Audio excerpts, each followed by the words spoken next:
Баяр хүргэе. Ил хаадын урлаг соёлын бүтээлүүд номын маань нэл сайхан болж өндөрлөө. Та баяртай байна уу? Мэдээж баяртай байна. Яг бол бидний маш удаан хугацааны нөр хөтлөмөр ялангуяа илхаадын төв соёлын дурсгалуудыг өргөн олонд хүргэхийн тулд Иран Туран буюу 760 жилийн өмнө Монгол хадын тамгаад ардсан тэр хязгаар нутгуудыг сүүлийн 2 жилийн хугацаанд маш олон удаа туулжиж энэ урлаг соёлын бүтээлүүд өнөөдөр 3 хөл 4 бичгээр олон нийтэд толилуулж байгаа. Маш их баяртай байна. Та зохиогчийнхоо хувьд номынхаа ач холбогдлыг яаж харж байгаа вэ?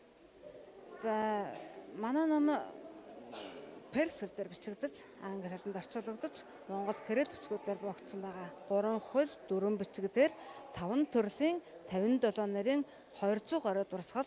За 1256 оноос монголчууд Иран, Туран, Ирак дундад орныг эзлэн захиалсан тэр цагаас 100 жил төр барихтаа Монгол хаа зөвхөн газар зүйн хувьд эзлэн нэгтгэж зогсоогүй урлаг соёл, шинжлэх ухаан, уран барилга, одон орон энэ олон шинжлэх ухааны дундаас бид нэрээ эрэл хайгуул хийж Иран дахь Монгол дурсгал, Иран дахь илхаадын соёлын дурсгалууд Иран Марага музей гэдэг номыг олон нийтэд хүргэж байгаа. Тэгээд энэ номын ач холбогдлын хувьд бол бид нэр Ираны перс судлаач, азер судлаачтай хамтран бүтээсэн.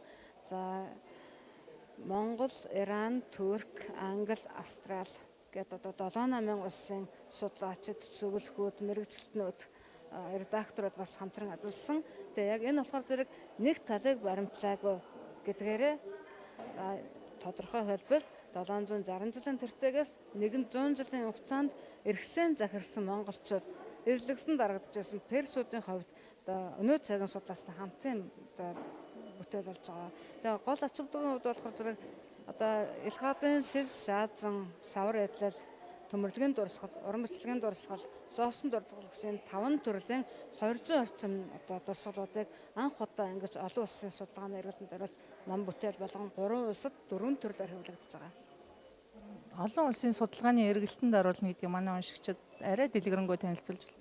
Эдгээр дурсгалууд урд өмнө ямар нэгэн ном сурвалжид хэвлэгдэж байгаагүй. Тайлбарсалтын тэгээ энэ жишээ нь манай номын савар илхаадын савар вариатлын дурсгал гэсэн яг энэ хэсэгт болохоор зэрэг 750-60 жилийн тэртээ 700-800 жилийн тэртээ Монгол хаадын зарилгаар, Монгол хаадын сангаас, Монгол хаадын эвэлдор гар урлагийг урлаг соёлыг хэрхэн дэмжин дэлгэрүүлж байсан бэ гэсэн яг энэ бас онцлог байдлыг бас харуулж өгсөн л дээ. Технологид ямар шинжилэл оруулсан, химийн хувьд, физикийн хувьд, газар зүйн хувьд, цаг уурын хувьд маш олон салбараас биднээс эрэл хайгуул хийж энэ номыг дэлгэн толиулж байгаа. Исламын хамт олон сүүлийн 16 жил исламын орнуудаар судалгаа хийж явж байна. Магадгүй эмэгтэй хүний хувьд энэс шантрах, бэрхшээх зүйл олон тохиож яваа. Магадгүй тэр хэцүү зүйлүүдтэй тулгарч байсан бас зарим нэг жишээгээс дурдсан. Тэгээ тархан сурсан монголчууд байгууллагын олон түмэн тасам гэж нэрлэгдсэн манай хамт олон. За бид нэр сүүлийн 16 жилийн хугацаанд исламын шүтлэгтэй, дотоодын мөргөлдөөнтэй, хаалттай хоригтой газар нутгуудад ажиллаж эхэлсэн. За энэ юу гэсэн үг гэвэл тухайн бус нутагт устдах аюулд байгаа төв соёлын дурсгалууд улс аюулд байгаа элэгт монголчууд маань судлагдаагүй хэвээрээ үлдэж байна. Өнөөдөр очихгүй бол магадгүй Иракт байгаа, магадгүй Багдадад байгаа, магадгүй Мосулд байгаа дурсгалууд маргааш дэлбэрсэн байдаг, алга болсон байдаг, дуудлага бодлогоонд явсан байдаг, хэн нэг нь түүнийг орс ураггүй болгосон байдаг. Харин өнөөдөр яг энэ бүс нутгийг судлан олон нийтэд дэлгэж байгаа. Ялангуяа баримтат бүтээлээ, телевизийн баримт сурлаар, ном хэвлэлээр, үсгэлэн хөтөлбөрөөр энийг дэлгэнэ гэдэг бол 21-р зууны арга. Тийм учраас мэдээж хэцүү исламын улсад. Гэхдээ бидний бас нэг баримтлаг зарчим байдаг л да. Энэ замд явахдаа ном бүтээлээ дэлгэхдээ яг энэ өв соёлын дурсгалуудыг, илхаадын төв соёлыг энэ олон бахархалт баримтуудыг олон нийтэд хүргэхдээ бид нар ийм дотоодын мөргөлтөнтэй газар, ийм бөмбөг дэлбэрэлтэнд өртөө, исламын шүтлэгтэй газар, ийм дарамтанд өртөө ч юм уу ингэж төдийлөн яхах хүсдэггүй. Бидний туулсан зам болгон хэцүү байдаг. Аялал болгон маань бэрхшээлтэй толгортой. Гэхдээ энэ бол хаадын зам. Энэ бол Монголын түүхийн зам. Үүнийг дэлгэн толилуулах нь өнөөдөр бид нар түүхээр ногцсон тийм нэг үүрэг байна.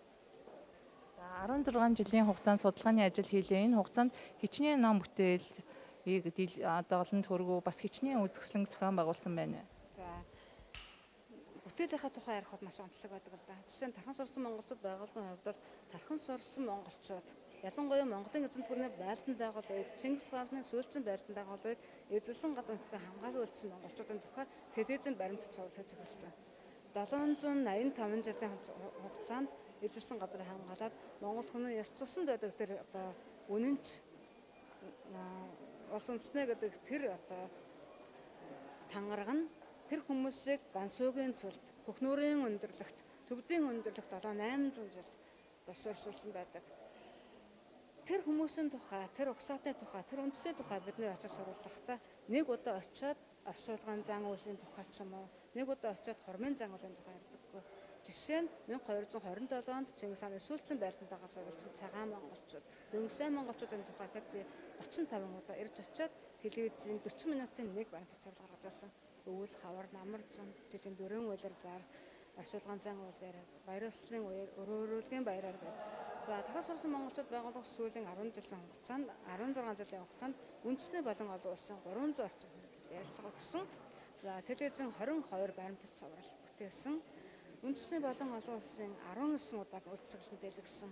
За өнөөдрийн байдлаар бид 6 дахь номоо одоо олон нийтэд төлөвлөж байна. Тэгээ энэ номын маань нээлтийн асуудал бол өргөжлөн хүрэх болно. Монголын үндэсний номын санд 10 сарын 31-ний 17 цагаас олон нийтэд төлөвлөсөн танилцуулга нээлтийн үйлчилгээ үргэлжлэнэ. Яагаад гэвэл энэ маш их нөр хөдөлмөрийг бүтсэн.